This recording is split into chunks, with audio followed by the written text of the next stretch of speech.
the mic over to our other colleague, Councilmember Sheng Thao, representing District 4. Thank you. Thank you all so very much. I am so glad to be here today for this educational process.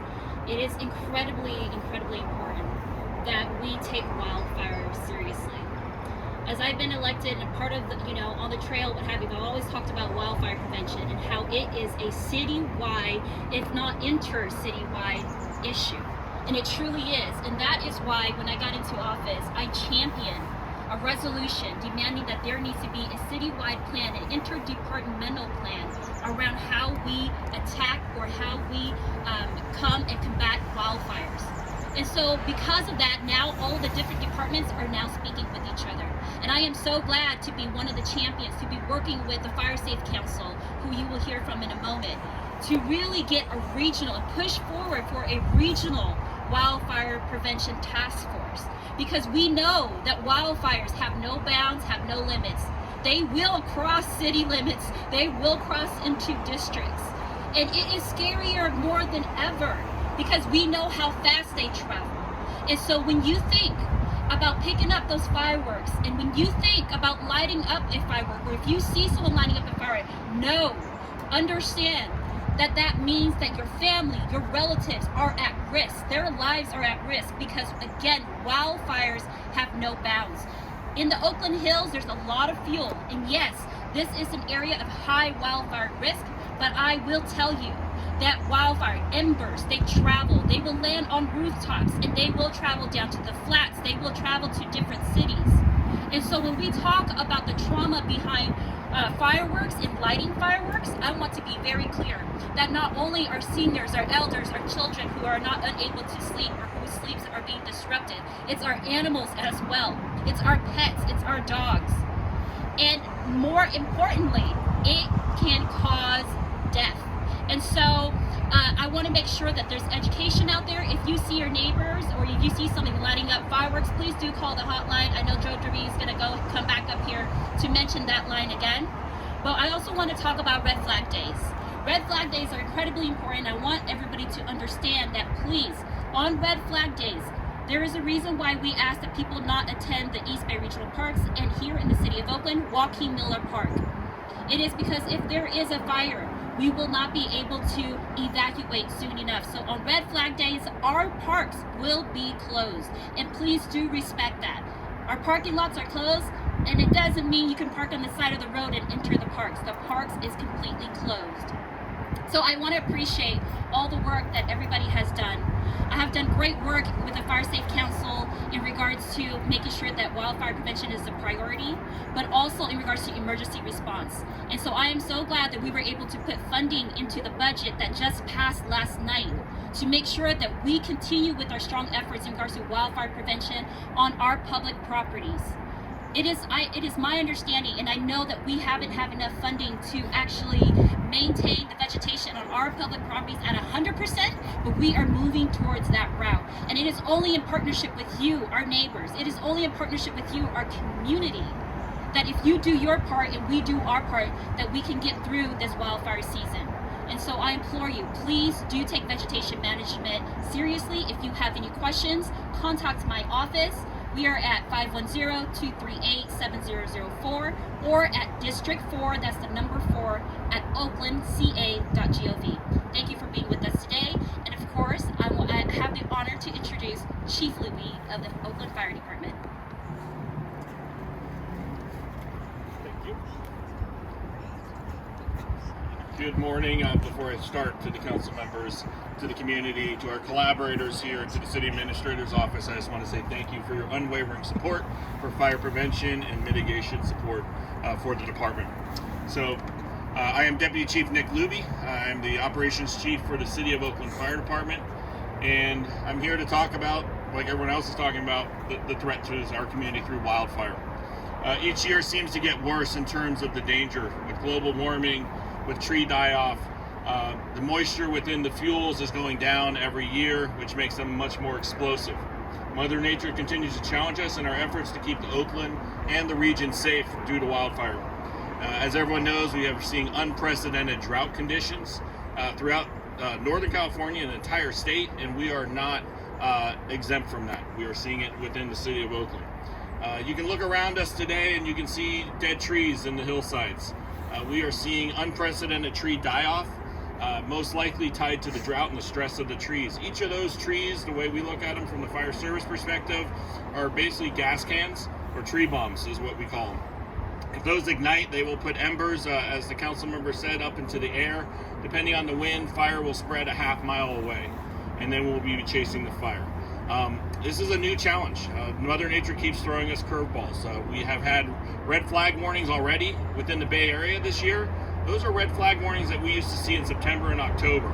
They are coming earlier, they're becoming more numerous, and as Councilmember Thao said, you need to heed the warnings of a red flag warning.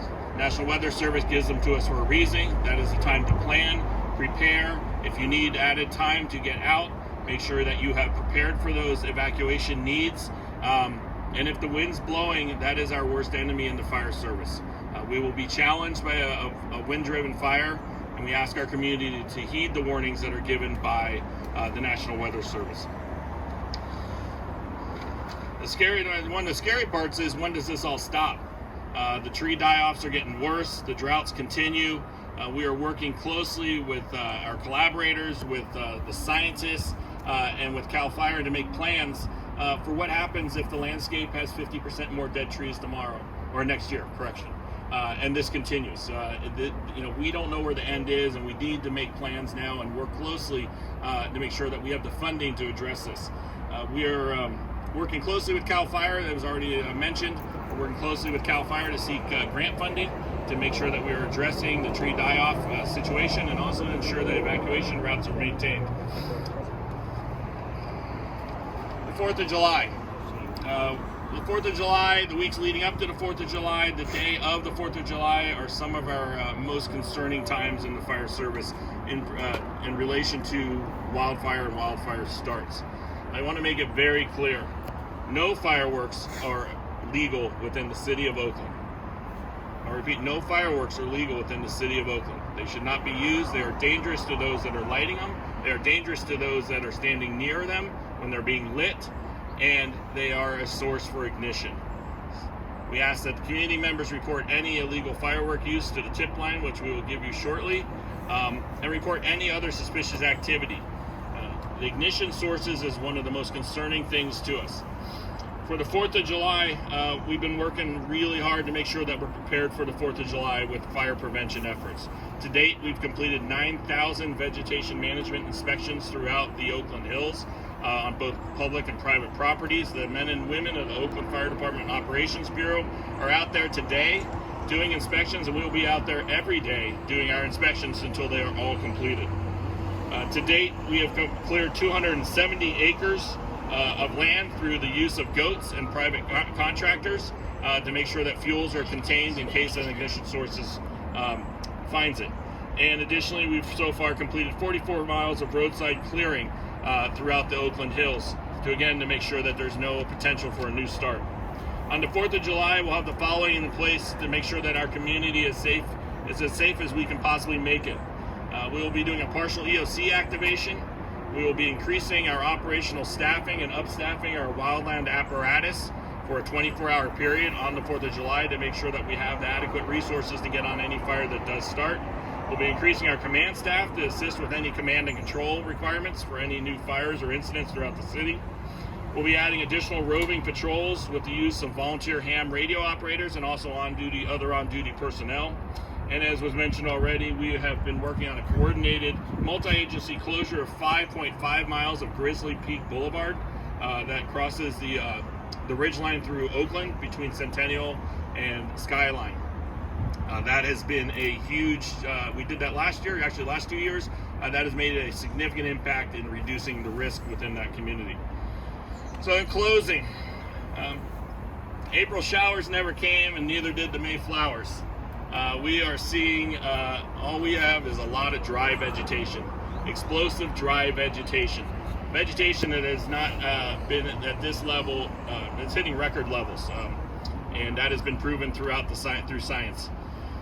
We ask our community's help. We cannot do this together. Please make sure your houses are cleared, the vegetation is cleared around your houses, Give us a fighting chance to save your home and save your life. We will throw ourselves in front of a fire to save your properties and save your lives, but help us make sure that we can be successful. Make sure your parked vehicles do not block streets. We need at least 20 feet of access to get emergency vehicles in and to get you out. Blocking our access or your neighbor's access to get out could have catastrophic and deadly results. Stay vigilant, report any activity, illegal activity or suspicious activity to OPD, and make sure that you are prepared for wildfire and have a plan to evacuate quickly if needed. Go to readyforwildfire.org to get any details or information on preparing for wildfire. And with that, I will hand it over to Sue with the Oakland Fire Safe Council. Hi, my name is Sue Piper. My husband and I lost our home in 1991. And since then, for 30 years, the two of us have been focused on wildfire prevention. He chairs the Oakland Landscape Committee, which created this educational garden and fire demonstration garden, and the Firestorm Memorial Garden, which is at the other end of Hiller Drive. I chair the Oakland Fire Safe Council and the North Hills Community Association Garden Committee, which maintains these two gardens, because these are maintained by volunteers all this time. I'm here today to speak to parents very specifically. This is a city park, and as a city park, it has rules. The rules are no smoking, no drinking, and it closes at dusk. But people ignore that. This is a very popular place for people to hang out, particularly young people. And I want parents to understand that you've heard this is a very bad year for fire. We are located in the midst of a very high fire risk area. All you have to do is look around and see how dry it is. I'd like them to take a few minutes and talk to their teens and their young 20-year-olds about the consequences of their action. They want to have a good time, but they need to think about what would happen if they throw a lit cigarette or they set off fireworks. We had 2 fires behind us 2 years ago. We've had a fire in a gas trash can just a few weeks ago. We've had fireworks set off at that intersection there. The consequences are deadly. People know about the 91 firestorm. They know that 25 people died and 3,500 people lost their homes. They understand it here. They don't understand it here. Let me tell you, that fire moved at 11 football fields a minute. And at its height, one house every 11 seconds was destroyed. Don't let your kids be the one responsible for another wildfire.